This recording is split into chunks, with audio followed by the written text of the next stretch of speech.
अल-फातिहा अला रूहिन नबी सल्लल्लाहु तआला अलैहि वसल्लम व अला आलिहि व अस्हाबिहिल किराम।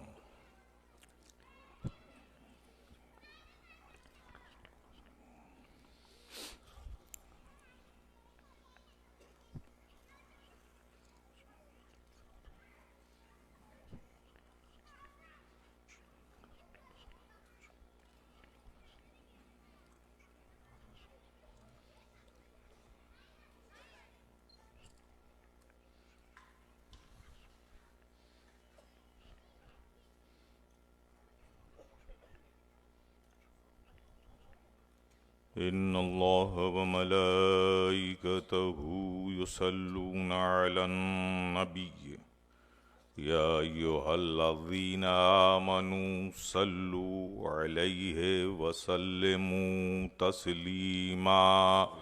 अल्लाहुम्मा सल्लि अला सय्यदिना व मौलाना मुहम्मद व अला आलि सय्यदिना व मौलाना मुहम्मद कमा तुहिब्बु व तर्दा बिअन तुसल्ली अलैहि सलातुन व सलामुन अलैका या रसूलल्लाह। सुब्हान रब्बिक रब्बिल इज़्ज़ति अम्मा यसिफून व सलामुन अलल मुरसलीन वल्हम्दुलिल्लाहि रब्बिल आलमीन। अल्हम्दुलिल्लाह नअबुदुहु व नस्तईनुहु व नस्तगफिरुहु व नुमिनु बिही व नतवक्कलु अलैहि व नऊज़ु बिल्लाहि मिन शुरूरि अनफुसिना व मिन सय्यिआति अमालिना। मन यहदिहिल्लाहु फला मुदिल्ल लहु व मन युद्लिलहु फला हादिय लहु व नशहदु अन ला इलाहा इल्लल्लाहु वहदहु ला शरीक लहु व नशहदु अन्न मुहम्मदन अब्दुहु व रसूलुहु। अम्मा बाद फ़अऊज़ु बिल्लाहि मिनश शैतानिर रजीम। सदक़ल्लाहु मौलाना अज़ीम व सदक़ रसूलुहुन नबीयुल करीम व नहनु अला ज़ालिका लमिनश शाहिदीन व शाकिरीन वल्हम्दुलिल्लाहि रब्बिल आलमीन। स्टेज पर रौनक अफरोज़ मशाइखीन कराम, उलमाए ज़बिल एहतराम और अतराफ़ व अकनाफ से आए हुए प्यारे प्यारे सुन्नी मुसलमान, आइए सबसे पहले पूरे हुजूर क़ल्ब के साथ अपने क़ल्ब को इश्क़ व मोहब्बत से सरशार करके मदीने की पुरबहार गलियों का तसव्वुर करके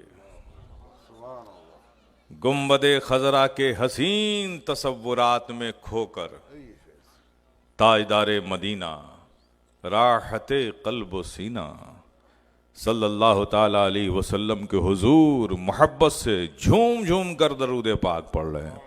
अल्लाहुम्मा सल्लि अला सय्यदिना व मौलाना मुहम्मद व अला आलि सय्यदिना व मौलाना मुहम्मद कमा तुहिब्बु व तर्दा बिअन तुसल्ली अलैहि सलातुन व सलामुन अलैका या रसूल अल्लाह। एक बार और जी लगा के बाबाज़े बुलंद मोहब्बत से पढ़ें। अल्लाहुम्मा सल्लि अला सय्यदिना व मौलाना मुहम्मद व अला आलि सय्यदिना व मौलाना मुहम्मद कमा तुहिब्बु व तर्दा बिअन तुसल्ली अलैहि सलातुन व सलामुन अलैका या रसूल अल्लाह। एक बार और इश्क में डूब कर नबी और आले नबी पर दरूद पाक पढ़ लें।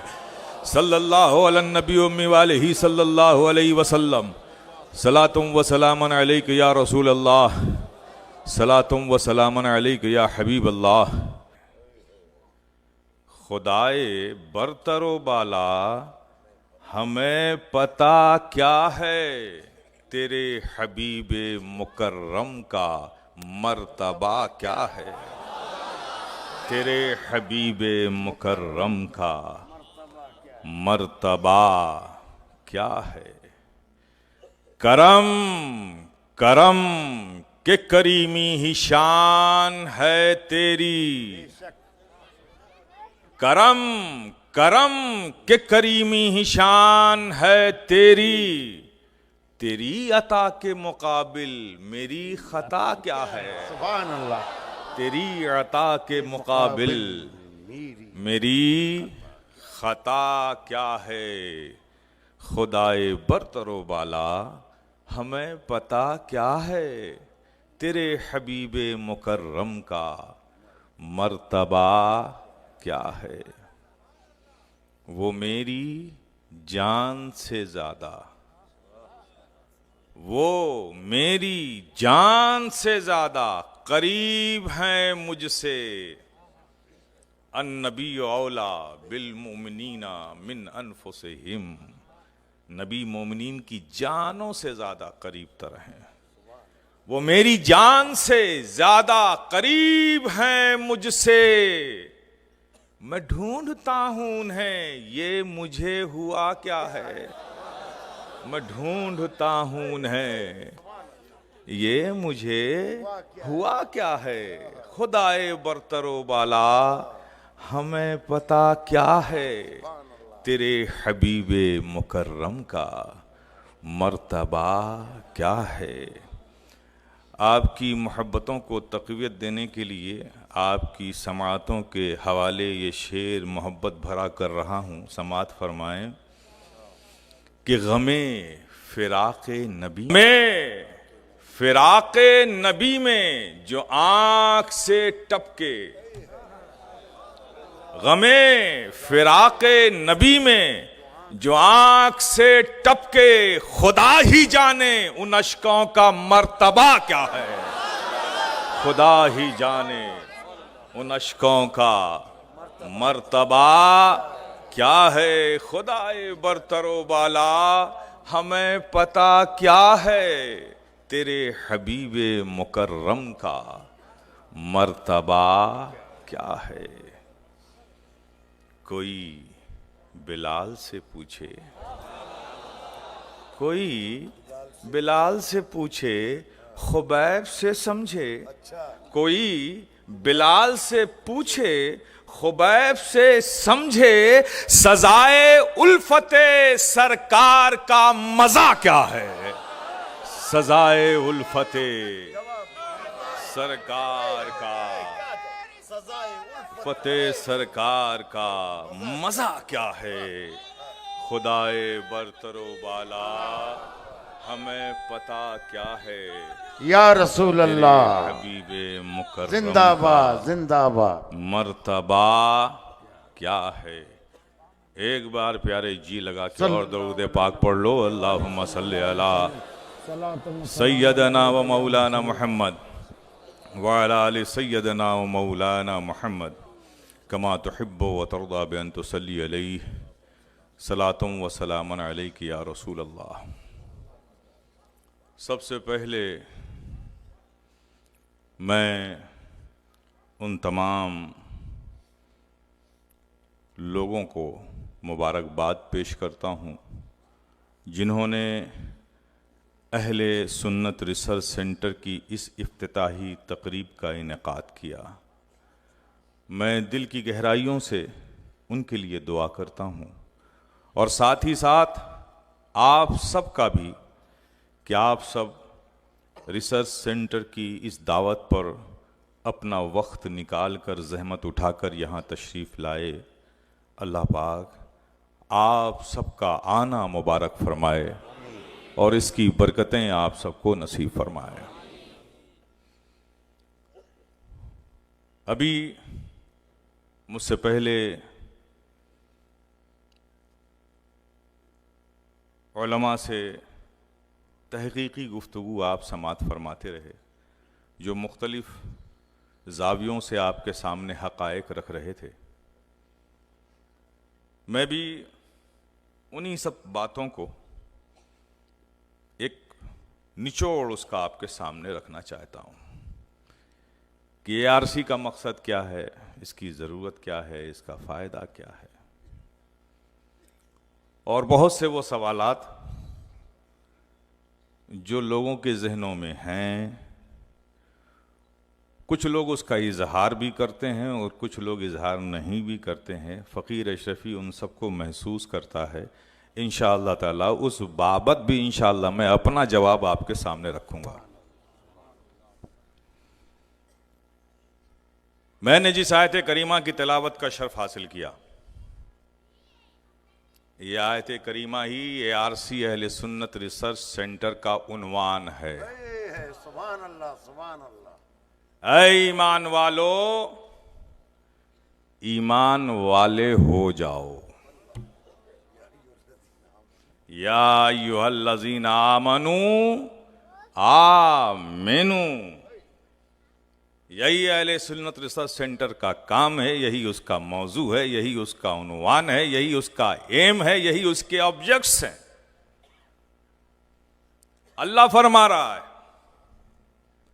किससे? ईमान वालों से। ऐ ईमान वालों, ईमान वाले हो जाओ। मौला ईमान वाले तो है ही हैं। हम मानते तो हैं, तेरी वहदानियत को मानते हैं, तेरी रुबूबियत को मानते हैं, तेरी उलूहियत को मानते हैं, तेरी सत्तारी को मानते हैं, तेरी गफ्फारी को मानते हैं। मौला तेरी अजमत को मानते हैं, तेरी किबरियाई को मानते हैं, तेरी बुलंदी को मानते हैं, तेरी वहदानियत को मानते हैं। मानते तो हैं मौला, फिर हम मानने वालों से कहा जा रहा है ईमान वाले हो जाओ। रब कहना क्या चाहता है? प्यारे रब कहना ये चाहता है कि मेरे बंदो, तुम ईमान वाले मेरे फजल से हुए हो। ईमान लाने में आपने कौन सी मशक्कत की है भाई? क्या मेहनत की है आपने? कौन सी मशक्कत उठाई है भाई? अरे ये रब का फजल है। एक मुसलमान की गोद में डाल दिया तो आप ईमान वाले हो गए। किसी मुसलमान की गोद में आने में आपका क्या है? ये तो रब का फजल है। अगर इस्लाम की गोद में न डालता तो आप खुदा जाने क्या होते। लेकिन एक मुसलमान की गोद में डाला, आप मुसलमान हो गए। तो ये रब का फजल है। तो रब कहना ये चाहता है कि ये ईमान जो मेरे फजल से तुम्हें मिला है, इसकी कदर करो, इसकी आमीनू, इसकी कदर करो। इसलिए कि ये ईमान बड़ा कीमती है जो रब के फजल से मिला है। आज के इस मेटलिज्म के ज़माने में, मादियत के ज़माने में, ये अलग बात है कि हमने ईमान की कीमत को डिसवैल्यू कर दिया है। दुनियादारी में हम इतना मुनहमिक हो गए हैं, उसकी चाहत में इतनी दीवानगी है हम पर कि हमने ईमान की कीमत को नज़रअंदाज किया। लेकिन प्यारे, तुम्हारे नज़रअंदाज करने से होता क्या है? जिस चीज़ की अजमत को रब ने मुकर्रर कर दिया हो, उसे आपके नज़रअंदाज करने से क्या होगा? लेकिन ये ईमान रब के फजल से मिला है। जानते हो कितना बड़ा रब का फजल है ये हमारी जानों पर? ये ईमान कितना कीमती है, ये ईमान कितना अजीम है, ये ईमान कितना कीमती है। ये ईमान इतना कीमती है, इतना कीमती है मेरे प्यारे, इंसाफ से बोलो। तुम दुनिया में हो, बाप के साए में हो, माँ की ममता के साए में हो, बहन के प्यार के साए में हो, दोस्त की दोस्ती है, पड़ोस की पड़ोसी है, सारे लोग हैं। लेकिन ये बाप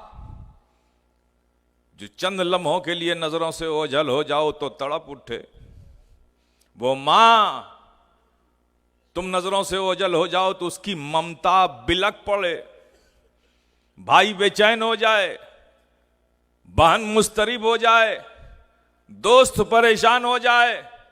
लेकिन यही माँ है, यही बाप है, यही भाई, यही बहन है। जैसे ही जिस्म से सांसों का रिश्ता टूटता है, रूह निकल जाती है, वही माँ है। उसी के सामने तुम्हें उठाकर लोग कब्र की तरफ ले जा रहे हैं, लेकिन माँ की ममता खामोश खड़ी है, बाप का प्यार खामोश तक रहा है, रोकता नहीं। रोकते क्यों नहीं? बड़ा प्यार था। चंद लम्हों के लिए ओझल हो जाए तो बेचैन हो जाते थे। आज इसे कब्र में डालने के लिए ले जा रहे हैं, वहां ले जा रहे हैं जहां से वापस नहीं आएगा। लेकिन कोई बाप रोकने को तैयार नहीं, कोई मां घर में रखने को तैयार नहीं, कोई बहन रखने को तैयार नहीं। जब तक जिस्म से सांसों का रिश्ता है, सारी मोहब्बतें। अब कहो ना मां से कि तू बहुत प्यार करती थी, मां कहां अकेले कब्र में मुझे भेज रही, चलना मेरे साथ। क्या मां जाने को तैयार होगी? बाप जाने को तैयार होगा? बहन भाई दोस्त कोई जाएगा? कोई नहीं जाएगा। तुम्हारे साथ कब्र में कोई नहीं जाएगा। ये सारे रिश्ते तुम्हारी जिंदगी के साथ। लेकिन जिंदगी जैसे ही खत्म हुई, जिस्म से सांसों का रिश्ता टूटा, तुम्हारे साथ कोई जाने को तैयार नहीं। लेकिन कुर्बान जाओ इस ईमान के, जहां कोई नहीं जाएगा। ये ईमान ही है कि ऐसे वक्त में तुम्हें तन्हा नहीं छोड़ेगा, तुम जहां जाओगे तुम्हारे साथ जाएगा। कितना कीमती है ईमान। अगर इसी ईमान की कीमत पर गुफ्तगू की जाए तो बड़ा वक्त चाहिए, कई घंटे चाहिए। लेकिन मैं इंतहा की बात बताता हूं, कितना कीमती है ये ईमान। इंतहा की बात सुन लो, इतना कीमती है, इतना कीमती है कि अगर अल्लाह ने किसी को शामते आमाल की बुनियाद पर, अगर अल्लाह ने उसे जहन्नम में डाल दिया, हो सकता है ईमान पर खात्मा हो लेकिन अमल खराब हो, अल्लाह सजा के तौर पर आपको जहन्नम में भी रख सकता है, वो मालिक है। ये अलग बात है कि ईमान पर मौत भी है, सजा काटने के बाद फिर आपको जन्नत मिलेगी, ये अलग बात है। लेकिन जहन्नम में रब डाल सकता है अमल की खराबी की वजह से। तो अगर किसी को शामते आमाल की बुनियाद पर रब ने जहन्नम में डाल दिया, तो ये ईमान ही है कि अगर तुमने उसे दुनिया में नहीं छोड़ा तो ये वहां भी तुम्हारे साथ जाएगा, वहां भी तुम्हारे साथ जाएगा। अब ईमान से पूछो कि ईमान तू तो जन्नत का फूल है, तू जहन्नम में कैसे? तू यहां क्या कर रहा है? तू तो जन्नत की चीज है ना, तू जहन्नम में क्या? तो खुदा की कसम कुर्बान जाओ, ईमान पर ईमान बोल उठेगा। अरे जब इसने दुनिया में मुझे नहीं छोड़ा तो आज इसके बुरे वक्त में मैं इसे कैसे छोड़ दूं? और अगर मैंने छोड़ दिया तो इसे जन्नत में क्या चीज लेकर जाएगी? अरे मैं ही तो हूं जो इसे जन्नत में लेकर जाऊंगा। कितना कीमती है ये ईमान, इसकी कद्र करो। ARC ने यही अज़्म किया है। आज के इस पुराशोभ दौर में यही कीमती चीज लोग हमसे छीन लेना चाहते हैं, हमें इस हकीकत से दूर कर देना चाहते हैं। दुनिया मुसलमानों को देखना तो चाहती है, इसलिए ख़त्म करने की सारी कोशिशें नाकाम हो गई।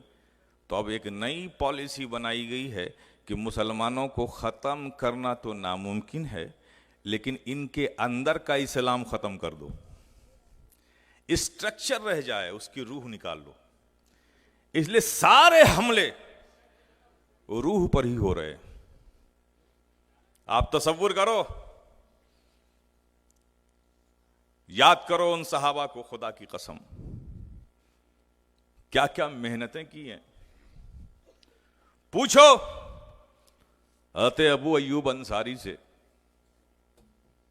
ये पहले मेजबान रसूल हैं और जब से नबी के कदमों में आए कभी नबी से दूर नहीं हुए। जब तक नबी हयाते ज़ाहिरी में रहे तब भी मदीने में नबी के साथ रहे, और जब नबी ने पर्दा फरमा लिया तो भी नबी की तुरबत से हमेशा लगे रहे, कभी मदीना नहीं छोड़ा। लेकिन यही अबू अय्यूब अंसारी हैं, इन्हें मालूम चलता है कि मिस्र में मेरे आका की किसी के पास हदीस है, आका के पास हदीस है। अक़बा इब्न मुगीरा मिस्र में थे, उनके पास हदीस थी। तो हज़रत अबू अय्यूब अंसारी, जिन्होंने कभी मदीना नहीं छोड़ा, आका की हदीस लेने के लिए कई महीनों का सफर करके मिस्र पहुंच गए और हदीस ली, बगैर एक लम्हा ज़ाये किए हुए फिर मदीना लौट आए। अब ऐसे आशिक रसूल से पूछो, जब मदीने से वो दूर गए होंगे तो उनके दिल पे क्या गुजरी होगी। लेकिन ये सौबत, ये अजियत, ये सब कुछ बर्दाश्त किया क्यों? सिर्फ एक हदीस लेने के लिए। पूछो अबू अय्यूब अंसारी से, आपने ऐसा क्यों किया, क्या जरूरत थी ये मुसीबत लेने की, कई महीनों का सफर करने की और मिस्र जाकर हदीस को लाने की। आपकी मोहब्बत तो कभी मदीने से बाहर निकलने नहीं देती थी, लेकिन हदीस के लिए निकले आप और लेकर फौरन बगैर थके, बगैर थकान को एहसास किए हुए फौरन मदीना लौट आए। आप तसव्वुर करो, हातिम राजी ये वो है जिन्होंने एक हदीस इकट्ठा करने के लिए 9000 किलोमीटर का सफर किया। 9000 किलोमीटर के सफर की सोबत बर्दाश्त की सिर्फ इसलिए कि आका की हदीस लेना है।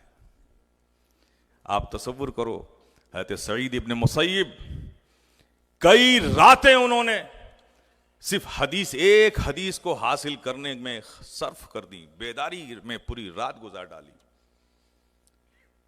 हज़रत इमाम बुखारी के उस्ताद हज़रत उबैद इब्न यईश, उनका तो हाल ये था, ये इमाम बुखारी के उस्ताद हैं, उनका हाल ये था कि उन्होंने 6 महीने तक इस हालत में जिंदगी गुजारी कि सिर्फ हदीस लिखते रहे और 6 महीने तक अपने हाथ से खाना नहीं खाया।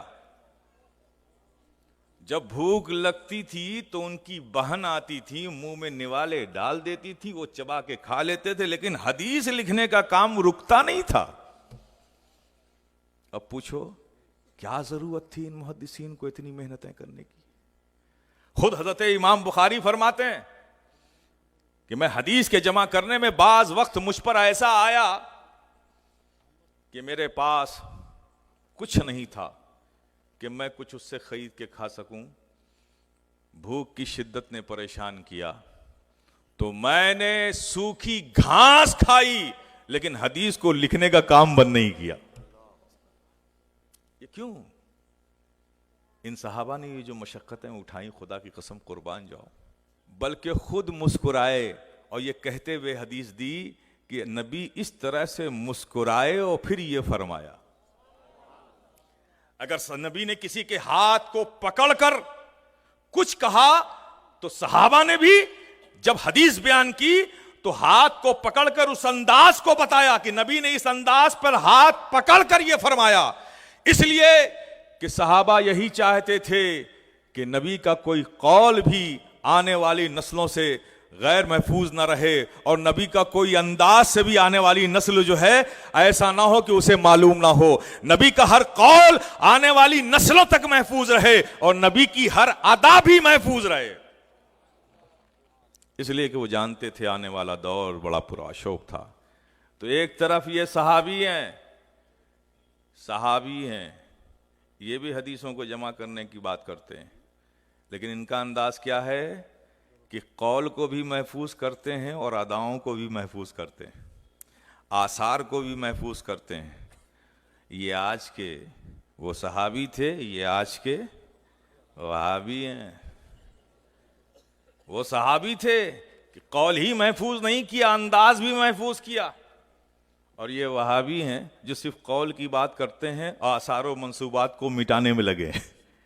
ये मिटाने में लगे हैं, ये ओछे और रकीक हमले हो रहे हैं, और इसकी बुनियादी वजह यह है लैक ऑफ नॉलेज।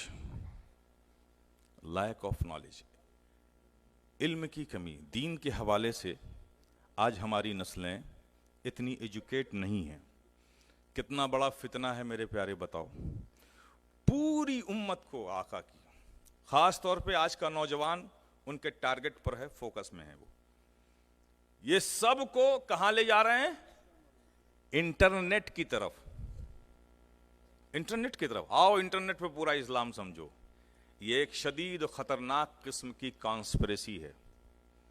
मेरे प्यारे, या दिल पे हाथ रखकर मुझे बताओ, कुरान रोशन किताब है कि नहीं?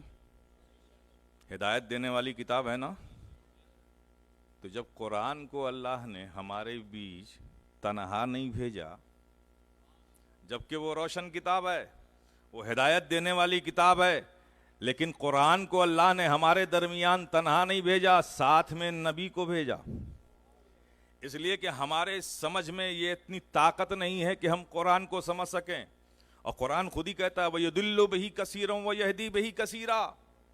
अगर तुम कुरान को अपनी समझ से, अपने फहम से, अपनी तमन्नाओं से, अपनी आरजुओं से समझोगे तो कुरान के मकसद तक नहीं पहुंचोगे।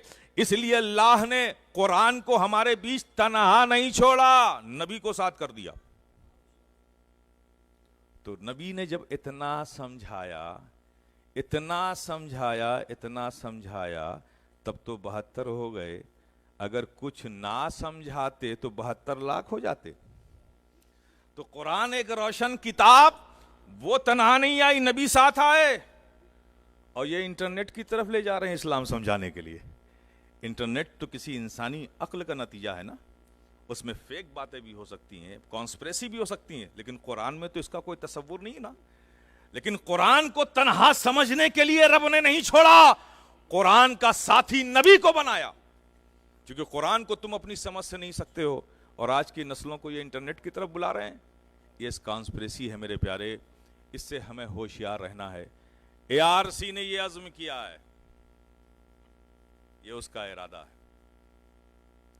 क्या मुक़द्दस सहाबा की जमात, ऐ औलियाए कराम, ऐ गौसे आज़म, मीर मीरा, पीर पीरा, महबूब सुबहानी, गौसे समदानी, गौसुल आज़म हज़रत शेख अब्दुल कादिर जीलानी, आपने जो इस्लाम लोगों तक पहुंचाया है, ये आज के दौर का फितना कितनों ही ताकतवर हो जाए, इंशाअल्लाह मौला ताला आपकी मोहब्बतों के सदक़े हम आपके मोहब्बत के दिए हुए अलम को लेकर निकलेंगे और इन फितनों का सामना करेंगे और इंशाअल्लाह मौला ताला इसका खात्मा करेंगे।